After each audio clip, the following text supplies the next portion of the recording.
गुरुर्ब्रह्मा गुरुर्विष्णु गुरुर्देवो महेश्वरः गुरुसाक्षात् परं ब्रह्म तस्मै श्री गुरवे नमः। श्रुतिस्मृतिपुराणानाम् आलयं करुणालयं नमामि भगवत्पाद शंकरं लोकशंकरं। सदाशिवसमारम्भां शंकराचार्यमध्यमाम् अस्मदाचार्यपर्यन्तां वन्दे गुरुपरम्पराम्।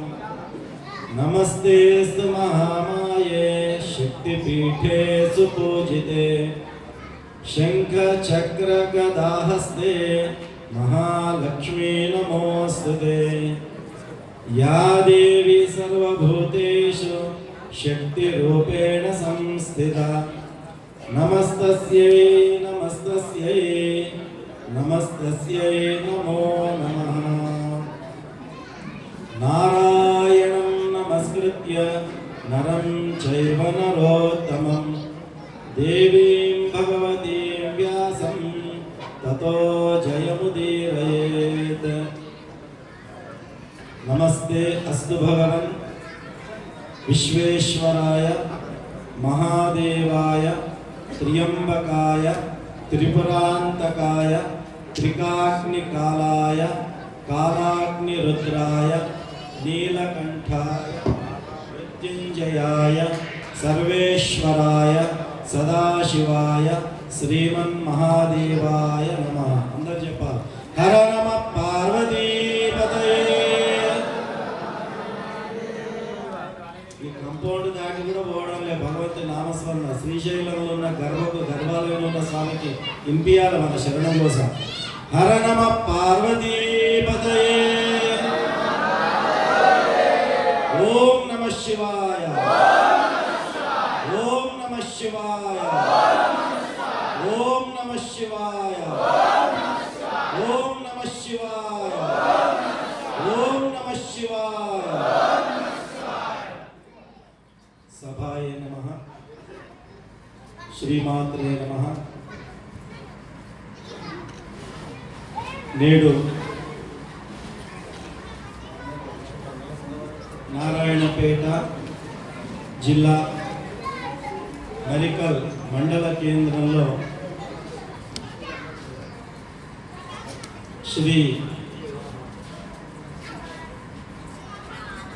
భ్రమరాంబ సమేత మల్లికార్జున స్వామి పరమ పావన దేవస్థాన ప్రాంగణంలో ఆధ్యాత్మిక ప్రవచన మాలికల సందర్భంగా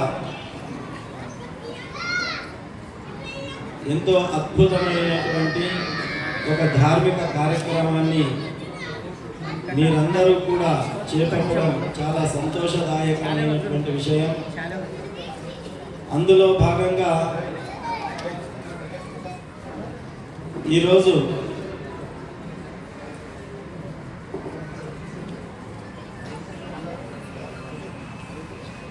ప్రత్యేకించి మనకు ఎల్లప్పుడూ కూడా గురుస్థానంలో ఉండి మార్గనిర్దేశనం చేస్తూ శివతత్వాన్ని శివభక్తిని బసవేశ్వర తత్వాన్ని జీవన్ముక్తిని బోధిస్తూ మార్గదర్శనం చేస్తున్నటువంటి పూజ్యులు మా అత్యంత ఆత్మీయులు పశ్చిమాద్రి సంస్థాన విరక్త మఠం ప్రస్తుత మఠాధీశులు శ్రీ పంచమ సిద్ధలింగ స్వాముల వారికి ప్రత్యేకించి తులాభార కార్యక్రమము మరియు లక్ష పుష్పార్చన కార్యక్రమాన్ని గావించుకోవడము ఇది అత్యంత సౌభాగ్యదాయకమైనటువంటి విషయము। భక్తులందరికీ కూడా సాక్షాత్తు భగవంతునికే మనము ఆ యొక్క పుష్పార్చన కార్యక్రమం జరుగుతున్నట్టుగా అనుసంధానం చేసుకొని మీరందరూ కూడా ఈ కార్యక్రమంలో పాలు పంచుకోవడము చాలా సంతోషదాయకమైనటువంటి విషయం।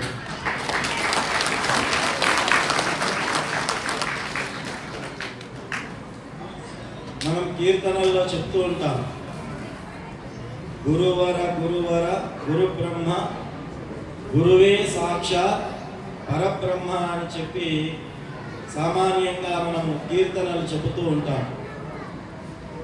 వేదంలో కూడా మనకు సర్వసాధారణంగా చెప్పినటువంటిది ఆ మంత్రంతోనే మొదట నేను ప్రారంభం చేశాను.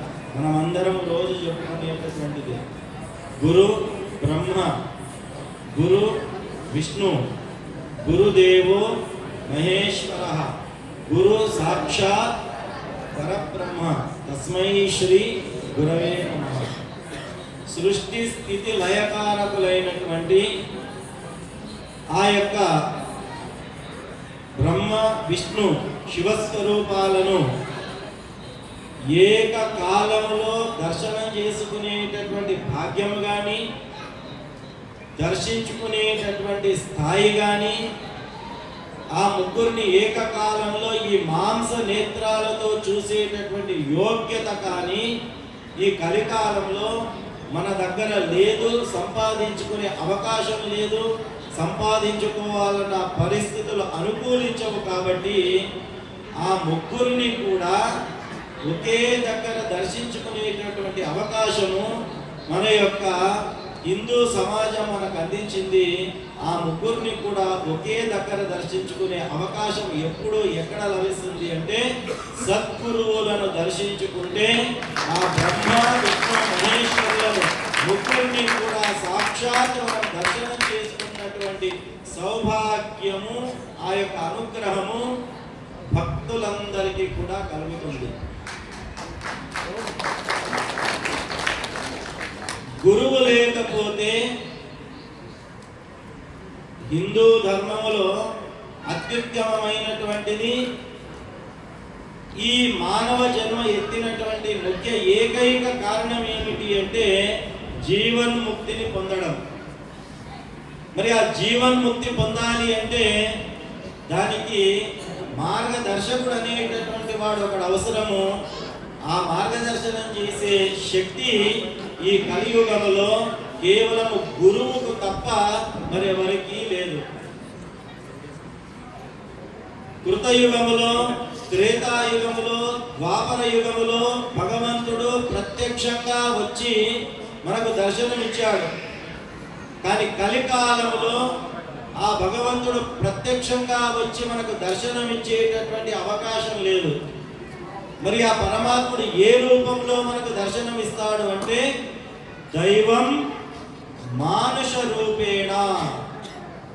ఆ పరమాత్ముడు మనకు ఎలా దర్శనమిస్తాడట?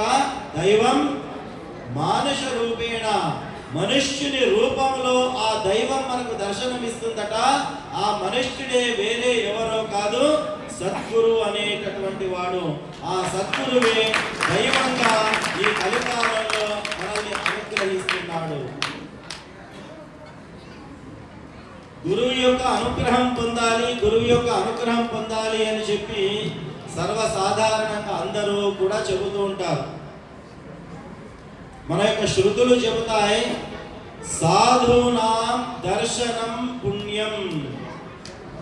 పుణ్యం చేసుకోవాలి అంటే ఎన్నో తీర్థయాత్రలు చేస్తాం, ఎంతో కఠోరమైనటువంటి దీక్షలు చేస్తాం, ఎన్నో వ్రతాలు చేస్తాం, ఎన్నో నోములు నోస్తాం, ఎన్నో దేవస్థానాలను వెళ్ళి దర్శించుకుంటాం, ఎన్నో రకాల పూజాదిక అభిషేకాలు మనం అందరం అర్చనాదికాలు అన్నీ కూడా మనం చేసుకుంటాం. దేని కొరకు? ఒకే ఒక సంకల్పంతో పుణ్య సముపార్జన చేయడానికి, పుణ్యాన్ని సంపాదించడానికి వీటన్నిటినీ మనం చేస్తాం. కానీ శృతులు చెబుతా ఉన్నాయి, ఇంత కష్టపడకుండగా ఆ పుణ్యము నీకు ఈ కలికాలంలో అత్యంత సునాయాసంగా నీకు లభించాలి అంటే ఒకే ఒక మార్గం ఉందయ్యా. ఆ పుణ్యాన్ని నీవు సులువుగా పొందడానికి ఏమిటి ఆ మార్గం అని శృతులు చెబుతా ఉన్నాయి. సాధూనాం దర్శనం పుణ్యం. సాధు పొంగువులను దర్శనం చేసుకున్నంత మాత్రాన్నే అపారమైనటువంటి పుణ్యాన్ని మూటగట్టుకుంటారు అని చెప్పి మనకు శాస్త్రం చెబుతూ ఉన్నది. కాబట్టి సాధువుల దర్శనం చేసుకోవాలి, గురువుల దర్శనం చేసుకోవాలి, గురువుల అనుగ్రహం పొందాలి అని చెప్పి మనకు వేద శాస్త్ర ఇతిహాస పురాణాలు ఉపనిషత్తులు ఉపోపనిషత్తులు అన్నీ కూడా కోడై కూస్తూ ఉన్నాయి. గురువు దగ్గర ఉన్నటువంటి అంతటి శక్తి ఏమిటి, గురువు దగ్గర ఉన్నటువంటి అటువంటి మహత్తు ఏమిటి అంటే,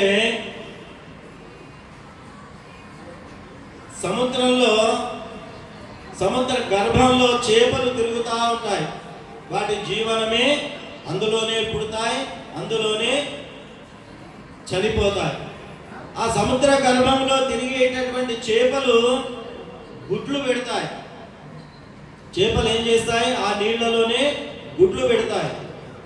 ఆ చేప గుడ్డు పెట్టిన తర్వాత ఆ గుడ్డు పక్వం చెందాలి, అందులో నుంచి మళ్ళీ పిల్లలు బయటికి రావాలి అంటే అది ఎప్పుడు సాధ్యమవుతుంది అంటే, ఏ చేప అయితే నీళ్లలో గుడ్లను పెడుతూ ఉందో, ఏ గుడ్లైతే ఆ సముద్ర జలాలలో తేలి ఆడుతూ ఉంటాయో, ఆ తల్లి చేప తదేకంగా గనక ఆ గుడ్లను గనక చూసినట్టయితే అది చూడకుండా 100 సంవత్సరాలున్నా ఆ గుడ్లలో నుంచి పిల్లలు బయటికి రావు. ఆ చేప గుడ్లలో నుంచి చేప పిల్లలు బయటికి రావాలి అంటే ఆ తల్లి చేప తదేక దృష్టితో తన దృష్టిని తను పెట్టినటువంటి తన చూపును ఎప్పుడైతే గుడ్ల పైన సంధిస్తుందో ఆ మరుక్షణమే ఆ గుడ్లలో నుంచి చేప పిల్ల బయటికి వస్తుంది. అంటే ఆ చేప చూడండి, గుడ్డును తాకకుండా కేవలం తన దృష్టితోనే ఆ గుడ్లలో ఉన్న పిల్లలను బయటికి వచ్చినట్టు చేస్తుంది. మరి ఒక చేప యొక్క కను చూపుకు దృష్టికి అంత శక్తి ఉంటే సద్గురువు యొక్క దృష్టిలో ఎంతటి శక్తి ఉంటుందో మనం అందరం కూడా ఆలోచించాలి. కాబట్టి గురువులను దర్శనం ఎందుకు చేసుకోవాలి అంటే, వారలా సద్గురువులు కూర్చున్నప్పుడు ఇక్కడ ఉన్నటువంటి భక్తుల్లో ఎవరినైనా తదేకంగా వారు చూశారు అంటే అప్పుడు అర్థం చేసుకోవాలా, ఉన్న దారిద్ర్యం అంతా తొలగిపోయి గురువు అనుగ్రహం లభించింది. ఇక నా జీవనంలో ముళ్ళబాట రాళ్లబాట మొత్తము పక్కకు వెళ్ళి నా జీవనం మొత్తము కూడా జీవన ప్రయాణం పూల బాటలో సాగుతుంది అని చెప్పడానికి ఒకే ఒక దృష్టాంతము గురువు యొక్క దృష్టి శిష్యులపై పడడం. గురువు యొక్క దృష్టికి అంతటి మహత్వం ఉన్నది. ఇంతేనా అంటే, తాబేలు తెలుసు మనకు, ఉభయ చరజీవి అంటారు. అది నీళ్లలోనూ బతకగలదు, భూమిపైన బతకగలదు. ఆ నీళ్లలో ఉన్నటువంటి తాబేలు గుడ్లు పెట్టాల్సి వస్తే అది నీళ్లలో గుడ్లు పెట్టదు. ఎన్ని కిలోమీటర్ల దూరమైనా కూడా ఈదుకుంటూ వచ్చి నదీ తీరము కానీ సముద్ర తీరము కానీ ఎక్కడైతే ఇసుక తిన్నలుంటాయో సుదూర ప్రయాణం చేసి ఆ ఇసుక దిబ్బలు ఇసుక తిన్నల దగ్గరికి వచ్చి తన కాళ్లతో ఎంచక్క ఆ ఇసుకను కూడా మొత్తం తోవి గుంతలా చేసి తన గుడ్లు అక్కడ ఇక్కడ కాకుండా తాను తోవినటువంటి ఆ గుంతలోనే గుడ్లను పడేటట్టుగా ఆ యొక్క తాబేలు గుడ్లను విడుస్తుంది. విడిచి ఆ తాబేలు ఏం చేస్తుంది అంటే, మళ్ళీ అదే తన కాళ్లతో ఎట్లాగైతే ఆ యొక్క గుంతను తవ్విందో గుడ్లు పెట్టిన తర్వాత యథావిధిగా ఆ మట్టిని ఆ గుడ్ల పైన వేసి మూసి వేస్తుంది, ఆ గుడ్లు కనిపించకుండా. ఆ రకంగా చేసి మళ్ళీ తిరిగి సముద్రంలోనికి వెళుతుంది. అలా వెళ్ళినటువంటి తాబేలు ఒకవేళ తను గుడ్డు పెట్టినటువంటి విషయాన్ని కనుక మర్చిపోయింది అంటే 1 నెల అయినా గుడ్లు పెట్టి 2 నెలలైనా 6 నెలలైనా సంవత్సరమైనా 5 సంవత్సరాలైనా 10 సంవత్సరాలైనా గుడ్డు అలాగే ఉంటుంది, కానీ గుడ్డు పొదగబడదు. గుడ్డులో నుంచి తాబేలు పిల్లలు బయటికి రావు. మరి ఆ గుడ్డు ఎప్పుడు పొదుగుతుంది, గుడ్లలో నుంచి తాబేలు పిల్లలు ఎప్పుడు బయటికి వస్తాయంటే ఆ గుడ్లను పెట్టి వెళ్ళినటువంటి తాబేలు మరిచిపోయి ఎప్పుడో ఒకప్పుడు జ్ఞాపిక తెచ్చుకొని, అయ్యో నేను ఫలానా రోజు ఇంత దూరం ఈదుకుంటూ పోయి ఫలానా స్థలంలో నేను గుంతలు తవ్వి అందులో గుడ్లు పెట్టాను కదా, ఆ గుడ్లు ఎక్కడ ఉన్నాయి, ఏమైపోయినాయి అని చెప్పి ఏ క్షణంలో అయితే తాబేలు తన మనస్సులో స్మరిస్తుందో గుడ్లను, ఆ క్షణంలోనే ఆ గుడ్లు పొదుగుతాయి. ఆ గుడ్లలో నుంచి తాబేలు బయటికి వస్తాయి. ఆ తాబేలు తన యొక్క ధ్యాసను గుడ్ల పైన తీసుకుని వెళ్ళేంత వరకు కూడా గుడ్లు పొదగబడవు, పిల్లలు బయటికి రావు. ఎక్కడో గుడ్లు పెట్టిన తాబేలు ఎన్నో వందల కిలోమీటర్ల దూరంలో ఎక్కడో సముద్ర గర్భంలో ఉన్నటువంటి ఆ తాబేలు తాను పెట్టినటువంటి గుడ్లను ఎక్కడో ఉన్న దగ్గర తాను స్మరించుకుంటే చాలు, ఆ గుడ్లు పొదిగి ఆ గుడ్లలో నుంచి పిల్లలు ఎలాగైతే బయటికి వస్తాయో, గురువు అనేటటువంటి వాడు ఎక్కడ ఉన్నప్పటికీ కూడా, ఏ ప్రాంతంలో ఉన్నప్పటికీ కూడా, ఏ అవస్థలో ఉన్నప్పటికీ కూడా, ఏ దశలో ఉన్నప్పటికీ కూడా, ఏ భక్తున్నైతే ఏ శిష్యున్నైతే తన మనస్సులో స్మరించుకుంటాడో, గుర్తు చేసుకుంటాడో, ఆ భక్తుని గురించి ఆలోచిస్తాడో, ఆ క్షణమే ఆ భక్తుడి యొక్క సకల దారిద్ర్యాలన్నీ కూడా పటాపంచలై గురువు యొక్క అనుగ్రహం ఆ భక్తుడికి కలుగుతుంది. గురువు యొక్క స్మరణకు, గురువు యొక్క అంతర్దృష్టికి అంతటి శక్తి ఉంది అని చెప్పి మనకు శాస్త్రాలు చెబుతా ఉన్నాయి. అంతే అంటారా? కోడి గుడ్లు పెడుతుంది కదా, కోడి గుడ్లు పెట్టిన తర్వాత అట్లే పక్కకు పెడితే గుడ్లు పొదుగుతాయా? లేదు. మళ్ళా తల్లి కోడి గుడ్ల పైన కూర్చొని ఆ శరీరం, ఆ తల్లి యొక్క శరీరం యొక్క వెచ్చదనము ఆ గుడ్లకు తాకినప్పుడు ఆ వేడికి ఏమవుతుంది? పిల్లలు బయటికి వస్తాయి. అదే మీరు చేతిలో తీసుకొని పలగొట్టండి, పిల్లలు వస్తాయా? వ్యర్థం వస్తుంది అందులో నుంచి మనం పలగొడితే పిల్లలు వస్తాయా? రావు. మరి ఎవరి ద్వారా పొదగబడాలని? తల్లి కోడి ద్వారా పొదగబడాలి. ఎప్పుడైతే ఆ తల్లి శరీరం యొక్క వేడి ఆ గుడ్లకు తాకుతుందో, అది కదలకుండా గుడ్లను ఆని కూర్చుంటుందో, ఆ తల్లి శరీరం యొక్క వేడి ద్వారా అందులో నుంచి పిల్లలు బయటికి వస్తాయి. అంటే కోడి దానిని తాకితేనే పిల్లలు బయటికి వస్తాయి, లేకపోతే రాదు. గురువు యొక్క శక్తి కూడా అంతే. గురువు కూడా ఎవరినైనా శిరస్సును గాని శరీరాన్ని గాని తాకి వాడిని ఆశీర్వదించాడు అంటే ఆ రోజు గురువు యొక్క సంపూర్ణ అనుగ్రహము ఆ భక్తుడికి, ఆ శిష్యుడికి దొరికింది అని అర్థం. గురువు యొక్క స్పర్శకు అంత శక్తి ఉంటుంది. కాబట్టి మామూలు జీవాలైనటువంటి ఒక చేప దృష్టికి అంత శక్తి ఉన్నప్పుడు, ఒక తాబేలు స్మరణకంత శక్తి ఉన్నప్పుడు, ఒక కోడి స్పర్శకంత శక్తి ఉన్నప్పుడు, ఒక సద్గురు యొక్క చూపుకు, సద్గురు యొక్క స్పర్శకు, సద్గురు యొక్క స్మరణకు ఎంత శక్తి ఉంటుందో మనం అందరం కూడా బేరీజు వేసుకోవచ్చు. కాబట్టి మన శాస్త్రాలు చెబుతాయి, గురుర్ బ్రహ్మ గురుర్ విష్ణు గురుదేవో మహేశ్వరః గురు సాక్షాత్ పరబ్రహ్మ తస్మై శ్రీ గురవే నమః. స్మృతులు చెప్తాయి, శాస్త్రం చెప్తుంది, భగవంతుడికి కనుక కోపం వస్తే భక్తుడి పైన, భక్తుడి పైన కోపం వస్తే ఆ ఆగ్రహ జ్వాలలను శాంతింపజేసేటటువంటి శక్తి ఈ భూమండలం పైన కేవలం ఒకే ఒక వ్యక్తి దగ్గర ఉంటుంది. ఆ వ్యక్తియే సద్గురు. గురువు దగ్గర మాత్రమే ఆ శక్తి ఉంటుంది. ముక్కంటి కూడా కోపోద్రిక్తుడైతే ఆ ముక్కంటి కోపాన్ని కూడా శాసించే, తగ్గించగలిగే, ఉపశమనం చేయగలిగేటటువంటి శక్తి ఒక గురువుకు మాత్రమే ఉంటుంది. అదే సమయంలో గురువు గనక కోపోద్రిక్తుడైనట్లయితే హరిహర బ్రహ్మాదులు కూడా గురువు యొక్క కోపం నుంచి భక్తులను, శిష్యులను కాపాడలేరు. ఇది శాస్త్రం మనకు చెబుతుంది. కాబట్టి గురువుకు అంతటి మహాత్మ్యం ఉన్నది, గురువుకు అంతటి శక్తి ఉన్నది. కాబట్టి మనం అందరము కూడా గురువులను ఏర్పాటు చేసుకుని నిజ జీవితంలో, సమాజంలో ముందుకు వెళుతూ ఉంటాం. గురువు అంటే మామూలైనటువంటి వ్యక్తి కాదు. శ్రీరామచంద్రుడు అందరికీ తెలుసా? శ్రీరామచంద్రుడు పరమాత్ముడు కదా. ఆ శ్రీరామచంద్రుడు కూడా తాను కూడా గురువులను ఏర్పాటు చేసుకున్నాడు. ఎవరిని? వశిష్ఠులను, విశ్వామిత్రులను కదా. ఒకరేమో రాజగురువు, ఒకరేమో విద్య నేర్పినటువంటి గురువు. విశ్వామిత్రుడు, వశిష్ఠులు. మరి ఆయన పరమాత్ముడు కదా, దేవుడు కదా. దేవుడికి గురువుతో ఏం పని ఉంది? కాబట్టి భగవంతుడు కూడా తన జీవితంలో నడిచి మనకు చూపించాడు. ఏమిటని? దేవుడైనప్పటికీ కూడా నేను గురువుని ఎట్లాగైతే ఏర్పాటు చేసుకుని గురువు మార్గదర్శనంలో నడిచానో, మీరందరూ కూడా మీ మీ జీవనాల్లో గురువును ఏర్పాటు చేసుకుని గురువు మార్గదర్శనంలో నడవాలి అని చెప్పి శ్రీరామచంద్రుడు సాక్షాత్ తన జీవనం ద్వారా మనకు ఆదర్శంగా నిలిచి ఒక మార్గాన్ని చూపించడం జరిగింది.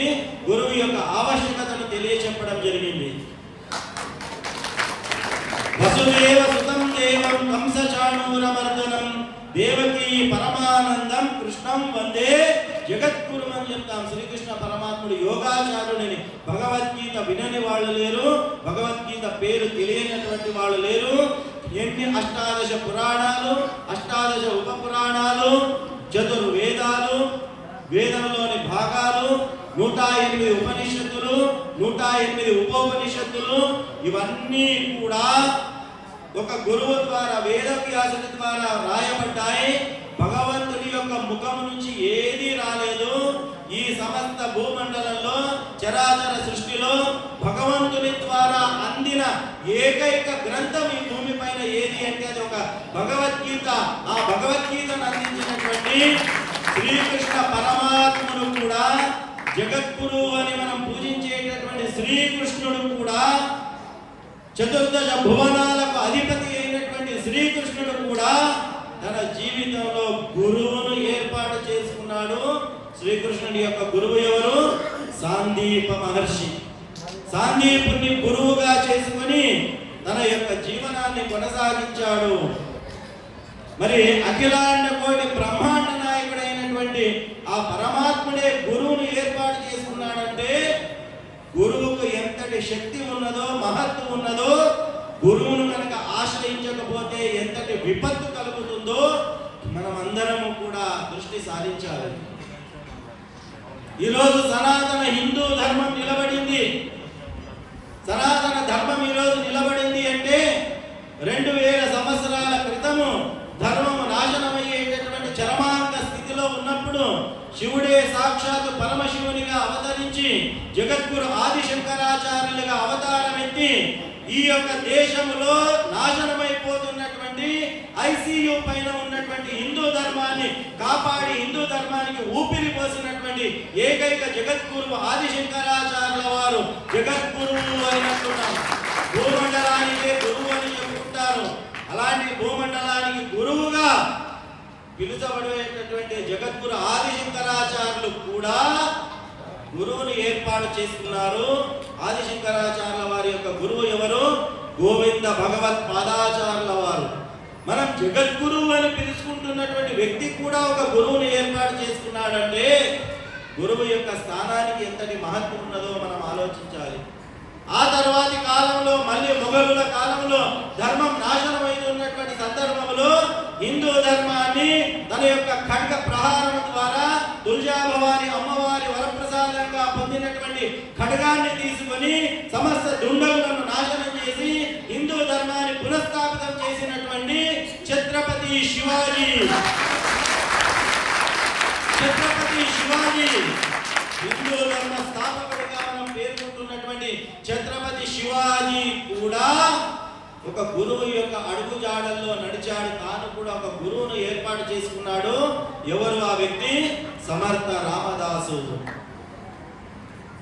సౌభాగ్యం ఏమిటి అంటే నారాయణపేటలో మన శక్తి పీఠంలో శ్రీ సంతమఠ మూల మహాసంస్థానానికి అప్పటి కాలంలో ఆ యొక్క సమర్థ రామదాసు గారు ఏం చేసి ఆ పీఠంలో పాదం మోపారు. దానికి గుర్తుగా ఈ రోజు కూడా సమర్థ రామదాసు వారి యొక్క పాదుకలు మన పీఠంలో నిత్య పూజలు అందుకుంటున్నాయి. ఇది మనందరి యొక్క సౌభాగ్యం. కాబట్టి హిందూ సామ్రాజ్యాన్ని స్థాపించిన ఛత్రపతి కూడా ఒక గురువును ఏర్పాటు చేసుకున్నాడు. ఇలా ఇవన్నీ నేను ఎందుకు చెప్తున్నానంటే సాక్షాత్ పరమాత్ముడే గురువును ఏర్పాటు చేసుకున్నప్పుడు మానవ మాత్రులైనటువంటి మనము కూడా తప్పకుండా గురువును ఏర్పాటు చేసుకోవాలి. గురు మార్గంలో నడవాలి. గురు మార్గంలో నడిచినప్పుడే మన అజ్ఞానము తొలగిపోతుంది, సుజ్ఞానం కలుగుతుంది, సకల దారిద్ర్యాలు దూరం అవుతాయి, మనస్సులో ఉన్న మలినము దూరం అవుతుంది. గురువు అనుగ్రహం లేకపోతే మనస్సులో ఉన్న మలినము తొలగదు. బాగా గుర్తుపెట్టుకోవాలి. ఎన్ని వ్రతాలు చేసినా, ఎన్ని నోములు నోచినా, ఎన్ని దీక్షలు చేసినా వాటన్నిటికీ చిట్ట చివర ఎవరి అనుగ్రహం కావాలా? గురువు యొక్క అనుగ్రహం కావాలా. అందుకే మనం కూడా దీక్షలు వేసుకుంటే మనం కూడా ఒక గురుస్వామిని మనం ఆరాధిస్తాం, కొలుస్తాం. గురుస్వామి యొక్క స్వహస్తాలతో దీక్ష మాల ధారణ చేస్తాం. అదే గురుస్వామి యొక్క చేతుల ద్వారా దీక్ష విరమణ చేస్తాం. అవునా కాదా? గురువుకు ఉన్నటువంటి ఆ స్థానం అంతటి గొప్పదనం. కాబట్టి గురువును అనుసరించాలి. గురువు అనుగ్రహం ఎప్పటి వరకు అయితే దొరకదో అప్పటి వరకు మనసులో ఉన్నటువంటి మలినాలు తొలగిపోవు. ఎప్పటి వరకు అయితే మనసులో మలినాలు తొలగిపోవో అప్పటి వరకు భగవంతుడి యొక్క అనుగ్రహం మనకు కలగదు కాక కలగదు. భజనలు చెప్తాం, శివుడంటే వాడేమి దూరం లేడు, మనలో ఉన్నాడు కానీ కానరాము. శివుడు ఎక్కడ ఉన్నాడు? మనలో ఉన్నాడు. మనం చూడలేకపోతున్నాం. ఎందుకు చూడలేకపోతున్నామంటే మనలో లేడు కాబట్టి. ఆంజనేయుని అడిగారు, అయ్యా నీవు రాముణ్ణి, నేను రాముని యొక్క వీర విధేయ భక్తుణ్ణి, శిష్యుణ్ణి, అట్లా ఇట్లా చెప్తావు కదా, నీ దగ్గర రాముడు ఉన్నాడా అంటే ఉన్నాడు. ఎక్కడ ఉన్నాడు చూపయ్యా అంటే తన ఎదను చీల్చి సీతారాముల దర్శనం చేయించినటువంటి మహాభక్తుడు ఆంజనేయ స్వామి. కాబట్టి అలాంటి భక్తులుగా మనము కూడా మారాలి అంటే ఈ మనస్సులో మలినం అనేది ఉండకూడదు. మలినం తొలగాలి అంటే గురువు అనుగ్రహం కావాలి.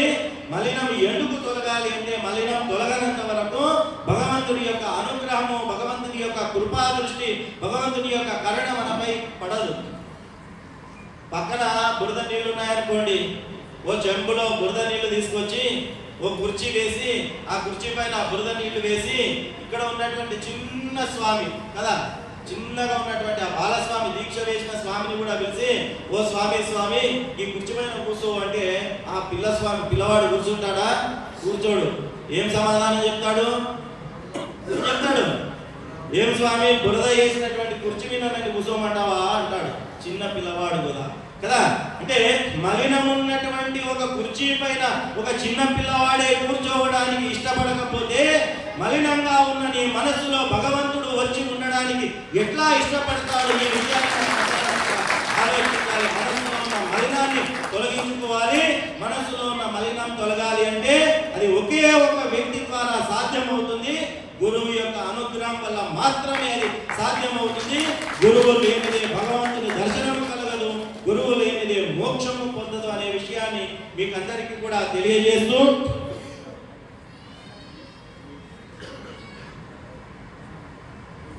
స్వాముల వారు ఉన్నారు, ఇంకా వారు కూడా మాట్లాడాలా, కానీ అప్పటి నుంచి స్వామి చెప్తున్నారు మాది కూడా మీరే కలిపి మాట్లాడండి అని చెప్పి. కానీ వారి మాటలు కూడా వినడానికి మనం అందరం కూడా వచ్చాం కదా. కాబట్టి మనం అందరం కూడా ఇంతకుముందు వచ్చినప్పుడు కూడా నేను ఈ మాటను చెప్పాను, మళ్ళీ పునరావృతం చేస్తున్నాను.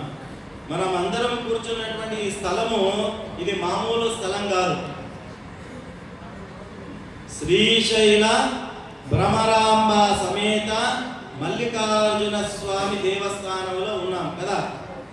సరే, కరపత్రాల్లో దాంట్లో అందరూ కూడా శ్రీ శ్రీ శ్రీ శ్రీ అని వేస్తుంటారు కదా. అంటే మనకంతా ఒకటి ఏంటంటే ఎన్ని శ్రీలు పెడితే అంత గౌరవం అని అనుకుంటాం కదా. కానీ ఒక శ్రీ ఎక్కడ వాడాలా, శ్రీ శ్రీ శ్రీ అని 3 సార్లు ఎక్కడ వాడాలా తెలియక మనిషి ముందల గురువు ముందల పెట్టాల్సిన శ్రీని దేవుడు ముందు, దేవుడి పేరు ముందు పెట్టాల్సినటువంటిది మనుషుల ముందు ఇలా పెడుతూ ఉంటాం తెలియక. సరే, ఈ ధర్మ సూక్ష్మాలు తర్వాత మనం చర్చించుకుందాం. ఇక్కడైతే మనం ఈ స్థలంలో కూర్చున్నామో భ్రమరాంబ సమేత శ్రీశైల మల్లికార్జున స్వామి దేవస్థానము. ఇది అత్యంత పురాతనమైనటువంటి శివాలయము.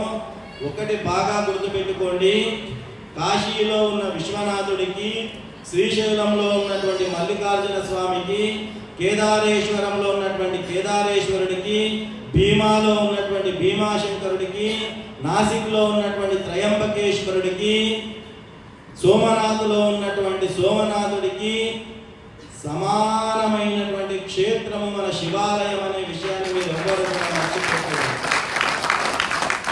అత్యంత పురాతనమైనటువంటి శివాలయం, కొలిచిన వారికి కొంగు బంగారం. స్వామి, మీరేమో అన్ని క్షేత్రాలతో సమానమైనటువంటి క్షేత్రము మన మరికల్లో ఉన్నటువంటి శ్రీశైల భ్రమరాంబ సమేత మల్లికార్జున స్వామి దేవాలయం అని ఇంత గట్టిగా చెప్తున్నారు.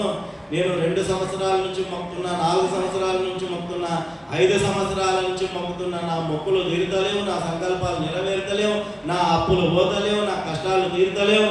ఏడా ఉన్నది స్వామి దగ్గర శక్తి అని మనస్సులో మీరు ఎప్పుడైనా అనుకోవచ్చు, అనుకుంటూ ఉండవచ్చు. రంధ్రం ఉన్నటువంటి హౌజులో ఎన్ని వందల బిందెల నీళ్ళు వేసినా ఆ హౌస్ నిండుతుందా? బొర్ర ఉన్నటువంటి గచ్చులో నీళ్లు పోసుకుంటూ పోయినాం అనుకోండి, ఏమవుతుంది? ఎన్ని నీళ్లు పోసినా పోతానే ఉంటాయి. హౌస్ నిండుతుందా? నిండదు. మనము కూడా ఆ రంధ్రము ఏదేంటి, భక్తి అనేటటువంటి తత్వముతో ఆ రంధ్రాన్ని మూసివేస్తేనే భగవంతుడి యొక్క అనుగ్రహం మనకు కలుగుతుంది. ఆ రంధ్రం ఏంటి అంటే మన మనస్సులో ఉన్నటువంటి అరిషడ్ వర్గాలు. అరి అంటే శత్రువులు, 6 మంది శత్రువులు అంట. మనకేమో ఇంటి పక్కన ఉన్నోడు, ఇంటి ముందు ఉన్నోడు, ఇంటి ఉన్నోడు శత్రువులా కనిపిస్తారు. శత్రువు ఎక్కడో లేడు, మనలోనే శత్రువు ఉన్నాడు. కామ, క్రోధ, మోహ, లోభ, మదమాస్యములు అనేటటువంటివి ఇవి మన లోపల ఉన్నటువంటి ప్రధానమైన శత్రువులు. ఈ శత్రువులను ఎప్పటి వరకైతే కట్టడి చేయమో అప్పటి వరకు భగవంతుడి యొక్క అనుగ్రహం మనకు దొరకదు. కాబట్టి ఆ శత్రువులను కట్టడి చేయడానికి దీక్ష అనేటటువంటి ఒక తత్వాన్ని మనకు పెద్దలు మనకు సూచించడం జరిగింది. 41 రోజుల కాలంలో ఎంతో కఠోరంగా దీక్ష చేసి ఆ శివుడి యొక్క అనుగ్రహం పొందడానికి అహర్నిశలు మనము అందరం కూడా పాటుపడుతూ ఉన్నాం. అలాంటి అనుగ్రహాన్ని కల్పించేటటువంటి పరమ పావన పవిత్రమైనటువంటి సన్నిధానంలో మనం అందరం ఉండడం, ఇంత సంఖ్యలో దీక్షలో ఉన్నారు దీక్షాదారులంటే వాడెవరో వేరే కాదు, సాక్షాత్ శివస్వరూపులే, శివమాల ధారణ చేసినటువంటి. కాబట్టి ఒకటి కాదు, ఇంతమంది శివులు మన మధ్యలో ఉన్న తర్వాత మన ప్రాంతానికి, మన గ్రామానికి తప్పకుండా ఆ స్వామి అనుగ్రహం మనకు కలుగుతుంది. ఆ స్వామి అనుగ్రహం కలిగే రీతిలో మనమందరం కూడా ఆ ధర్మ మార్గంలో ముందుకు నడవాలి అని చెప్పి మిమ్మల్ని అందరినీ కూడా అనుగ్రహం చేస్తూ ఆ స్వామివారి యొక్క దివ్య ఆశీస్సులను మీకు అందరికీ కూడా అందచేస్తూ ఆ అధిష్టాన దేవత అయినటువంటి మహాలక్ష్మి అమ్మవారి అనుగ్రహం వల్ల కూడా మీ కుటుంబంలో అష్టైశ్వర్యాలు, సిరి సంపదలు కలకాలం తులతూగాలి అని చెప్పి లక్ష్మీమాత పాదాల చెంత అనంత కోటి ప్రణామాలను సమర్పణ చేసుకుంటూ ఈరోజు దివ్యమైనటువంటి భవ్యమైనటువంటి సన్నివేశాన్ని చూసాం. ఒక గొప్ప సన్నివేశం ఆవిష్కృతమైంది మన యొక్క ఈ ప్రాంతం లోపల. తులాభారము పుష్పార్చన. నేను అనుకుంటాను తులాభారం అక్కడక్కడ మీరు చూసి ఉండవచ్చు, కానీ ఇలా ఒక పుష్పార్చన జరిగిన కార్యక్రమము బహుశా చాలా మంది కూడా మొట్టమొదటిసారి చూసి ఉంటారు అని చెప్పి నేను అనుకుంటున్నాను.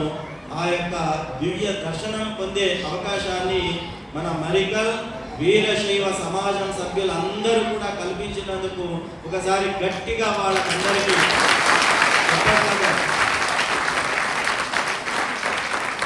స్వామివారికి చేసిన ఈ తులాభారం పుష్పార్చన మీకు ఎంత ఆనందం కలిగించిందో మీ చెప్పట్లలో ఇప్పుడు తెలవాలి.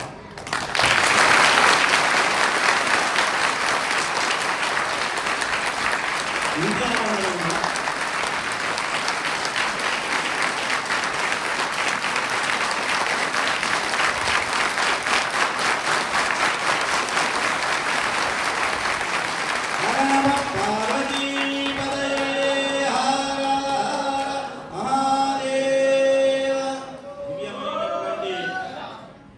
సన్నివేశాన్ని మనం అందరం సాక్షిభూతులైన మన ప్రాంతంలోనే అందరికీ కూడా మార్గదర్శనం చేస్తూ నడుస్తున్నటువంటి శివస్వరూపులుగా మీ అందరికీ కూడా గురువు గారు ఎల్లప్పుడూ కూడా మార్గదర్శనం చేస్తూ ఉన్నారు.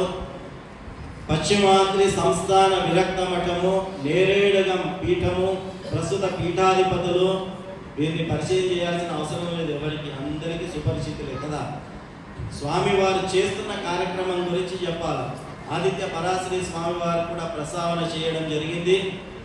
స్వాముల వారు మార్చి నెల నేరేడుగం మఠం లోపల మార్చి 16, 17, 18 ఈ 3 తేదీలలో పశ్చిమాద్రి సంస్థాన విరక్త మఠం 3వ మఠాధిపతులైనటువంటి 3వ సిద్ధలింగ మహాస్వాముల వారి యొక్క సమాధిని పురస్కరించుకొని వారు సమాధి స్థితులై 60 సంవత్సరాలు పూర్తయిన సందర్భంగా షష్ఠ్యబ్ది ఉత్సవాల పేరిట మార్చి 16, 17, 18 ఈ 3 తేదీలలో దివ్యమైన భవ్యమైన కార్యక్రమానికి స్వాముల వారు శ్రీకారం చుట్టడం జరిగింది. అందులో అతి ముఖ్యమైనటువంటి ఒక సామాజిక కార్యక్రమాన్ని వారు నిర్వహణ చేస్తూ ఉన్నారు.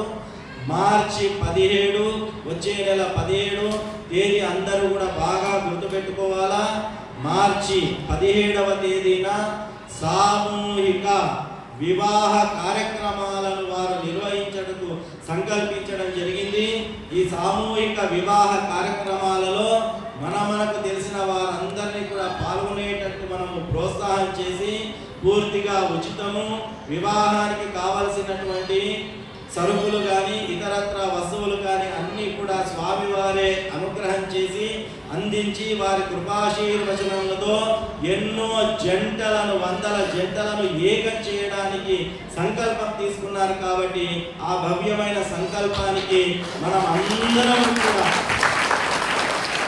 ఆనాడు రాముడు రామసేతును నిర్మించడానికి ఎలాగైతే వానరులు చిన్న ప్రాణి అయినటువంటి ఉడతకు కూడా తన తోడ్పాటును అందించిందో మనము కూడా అదే రీతిలో మనకు తోచిన రీతిలో తను మన ధన రూపకముగా మనము సమర్పించి ఆ యొక్క ధర్మ కార్యంలో మనం అందరం కూడా పాలు పంచుకోవాలి అని చెప్పి మార్చి 17 సామూహిక వివాహాల గురించి విస్తృతమైన ప్రచారం చేసి కార్యక్రమాన్ని దిగ్విజయం చేయాలి అని చెప్పి ఇంకా వివరాలు ఏమైనా అవసరమైతే మఠం యొక్క కార్యదర్శులను సంప్రదించినట్టయితే నేరేడుగం మఠంలో ఇంకా పూర్తి వివరాలు మీకు అందజేయడం జరుగుతుంది.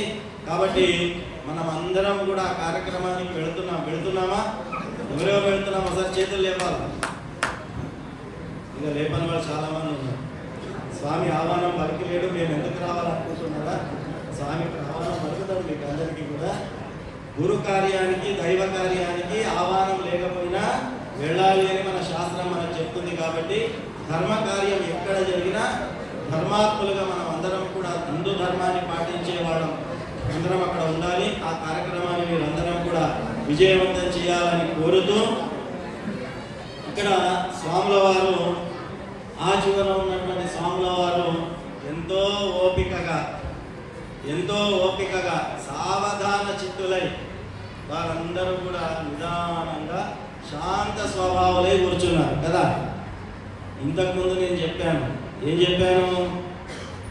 కొందరి చూపు ద్వారా అనుగ్రహం లభిస్తుంది, కొందరి స్పర్శ ద్వారా అనుగ్రహం లభిస్తుంది, కొందరు మనస్సులో స్మరించుకున్నా చాలా అనుగ్రహం లభిస్తుంది. ఇక్కడ కూర్చున్నటువంటి ఆ స్వాములందరూ కూడా మనస్సులో గట్టిగా స్మరించారు. ఇప్పుడు ఏమని స్మరించారు? ఇక్కడ వచ్చిన భక్తాదులందరికీ కూడా శుభం కలుగుగాక అని చెప్పి ఎంతసేపు కూర్చుని శివధ్యానం చేస్తూ శివధ్యానంలో తత్పరులై వారు మమ్మల్ని అందరినీ కూడా అదే ఆశీర్వచనాలు స్వాముల వారు అందరూ కూడా అందించారు. తర్వాత నేరేడుగం స్వామి పక్కన ఉన్నటువంటి వారి పరిచయం కూడా ఎవరికి అవసరం లేదు.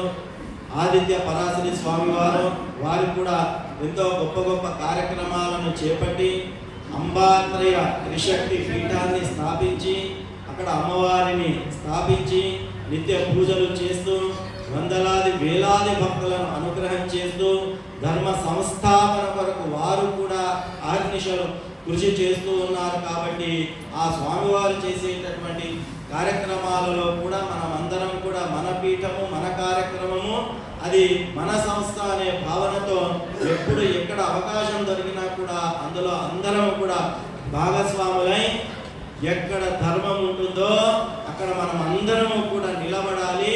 అప్పుడే మనం ధర్మాత్మలు అవుతాం, అప్పుడే మనం హిందువులము అనిపించుకుంటాం అనేటటువంటి విషయాన్ని హిందువుగా జన్మించాం, హిందువుగానే ప్రాణాలు వదులుదాం. జన్మించి ప్రాణాలు వదిలేటటువంటి ఈ మధ్యకాలంలో హిందూ ధర్మాన్ని స్థాపన చేయడానికి మనము కూడా అహర్నిశలు కృషి చేద్దాం.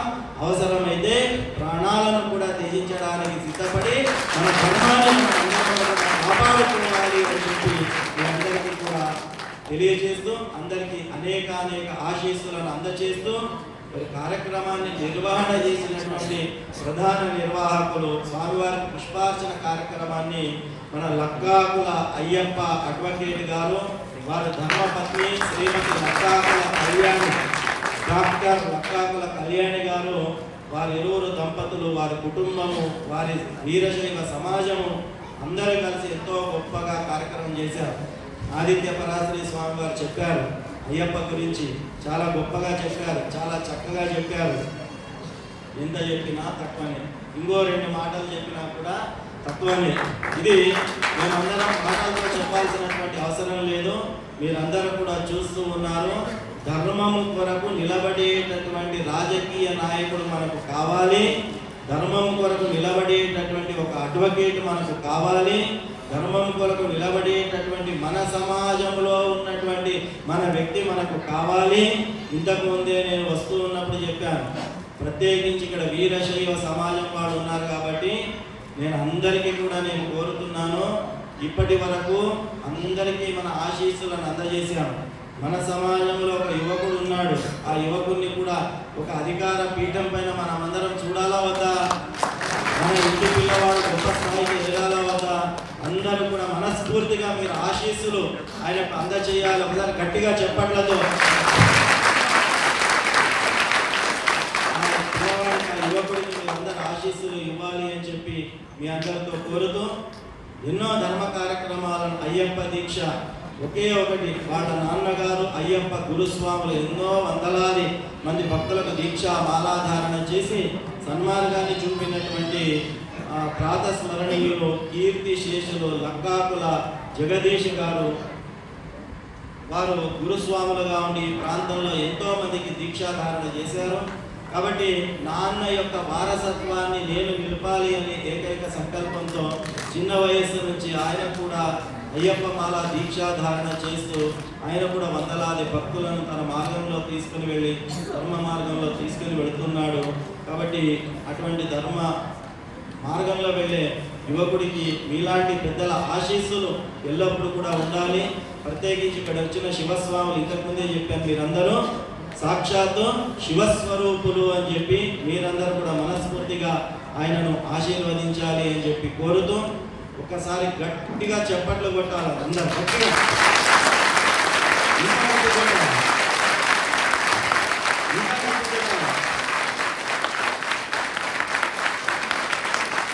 అభినందిస్తూ ఈ చప్పట్లన్నీ ఎవరికి వెళతాయి అంటే మరికల్ వీరశైవ సమాజం వారికి చప్పట్లు చెందాలి. గట్టిగా కొట్టాలి. ఇంకా మరికల్ వీరశైవ సమాజాన్ని ఆదర్శంగా తీసుకొని ఇతర ప్రాంతాల్లో కూడా ఇలాంటి ధర్మ కార్యాలు జరగాలి. వారు ఆదర్శంగా ఎప్పటికీ నిలుస్తున్నారు, ముందు కూడా నిలవాలి అని చెప్పి మరికల్ వీరశైవ సమాజం వారికి కూడా ప్రత్యేకంగా భ్రమరాంబ సమేత మల్లికార్జున స్వామి వారి ఆశీస్సులను అందజేస్తూ, హరి ఓం తత్సత్. కాయేన వాచా మనసేంద్రియేవ బుద్ధ్యాత్మనా వా ప్రకృతే స్వభావ కరోమి యతే సకలం పరస్మై నారాయణాయేతి సమర్పయామి. సర్వం శ్రీ మహాలక్ష్మి శ్రీ సదాశివ చరణారవిందార్పణమస్తు. హర నమః పార్వతీ పతయే.